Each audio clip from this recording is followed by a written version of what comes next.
Hoy, en Historias de mi barrio, te contamos la historia de Cirilo Duarte. Vení, acompáñame.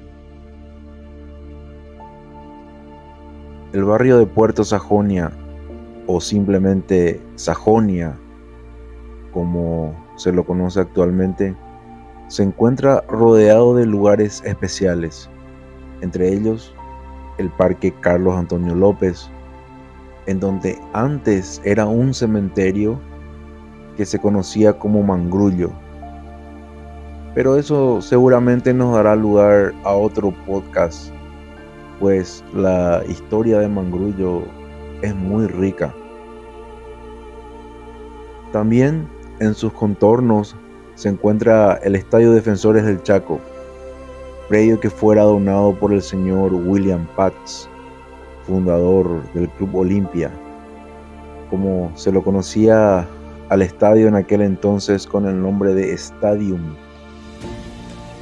En el corazón mismo del barrio Sajonia se encuentra la avenida Carlos Antonio López, que parte desde allá muy abajo, casi desde el mismo río en donde se encuentra la Armada Nacional, y se extiende en forma recta hasta la avenida Colón. Allí en esa misma avenida sucedió la siguiente historia. Corría el año 1923 y en aquel tiempo la Armada Nacional, que se encuentra en donde comienza la avenida Carlos Antonio López, solía tener puestos de vigilancia casi en cada cuadra. Esto le brindaba al barrio y también a la ciudad una presencia militar que ya en sí era bastante intimidante. Como todo joven, Cirilo Duarte, oriundo de la ciudad de Pirayú, casi como todo joven del interior, encontraba en los cuarteles el refugio y la oportunidad de aprender algún oficio y de esa forma intentar salir adelante en la vida. El 4 de octubre de 1923, Cirilo se prestaba a tomar su guardia en la avenida Carlos Antonio López y de las Llanas, Sajonia. Llegó a la mencionada esquina y el soldado a quien Cirilo tendría que reemplazar en la guardia era un amigo, un arma. ¿Cómo se conoce en la jerga militar al camarada? Broma va, broma viene, y como cualquier joven, aunque sea un soldado, dejaron escapar alguna palmada en el brazo, uno que otro empujoncito en el pecho y alguna que otra carcajada. Pero aquel 4 de octubre no terminaría bien. El amigo de Cirilo intentó, broma de por medio, imitar un pequeño forcejeo, pero entonces el fusil golpeó el piso y dejó escapar un tiro. El proyectil fue directamente al rostro de Cirilo, quien cayó desplomado en la vereda de la calle de las Llanas. Cirilo fue trasladado al hospital militar, pero desafortunadamente falleció en dicho nosocomio.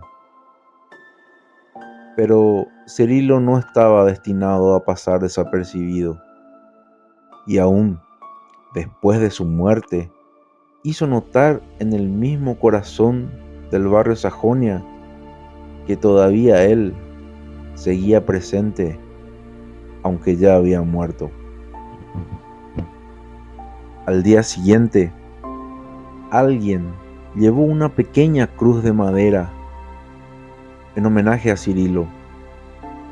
Aquella pequeña cruz fue trayendo más adeptos, con otras cruces y flores que los vecinos del barrio le dejaban casi todos los días. Muy pronto se comenzó a correr la voz de que aquel joven soldado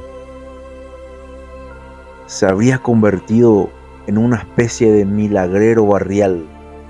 Sí, Exactamente, alguien comenzó a decir que Cirilo le concedió un milagro.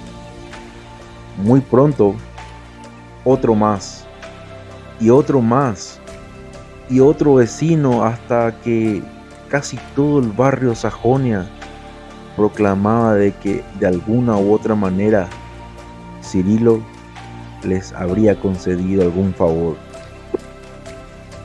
En esa misma esquina se consiguió un pequeño terreno y muy pronto se construyó un pequeño oratorio que luego, por la visita masiva de pobladores, ya no tan solo del barrio Sajonia, sino también de lugares aledaños, colmaban el lugar.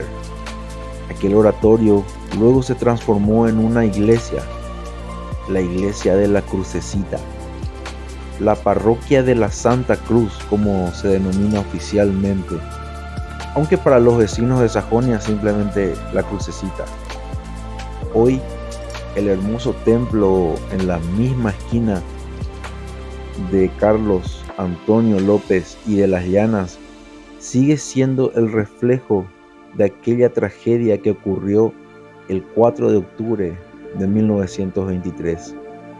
Para muchos, estas son simplemente paplinas, palabrerías, historias adornadas por viejas rezanteras que al día de hoy son las que envían esas interminables y tediosas cadenas de oración por los grupos de WhatsApp.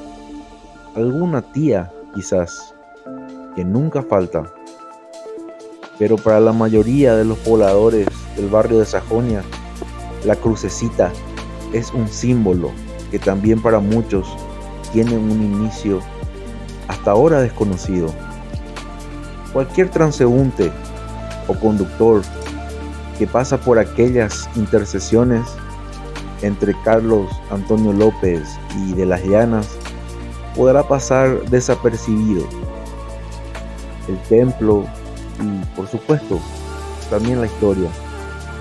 Para muchos, sin embargo, Cirilo en la Crucecita sigue haciendo sus favores en una historia de aquella trágica muerte que cada vez se relata menos. Aquella cruz de madera que empezó como una pequeña ofrenda a un joven soldado, hoy sigue estando impregnada en las paredes del templo de la Crucecita. Así que hasta el día de hoy, Cirilo Duarte sigue brillando en esa misma esquina donde acaeció su muerte. Carlos Antonio López y de las Llanas. Espero que les haya gustado este pequeño relato. Gracias por compartir historias de mi barrio y nos vemos en el próximo podcast.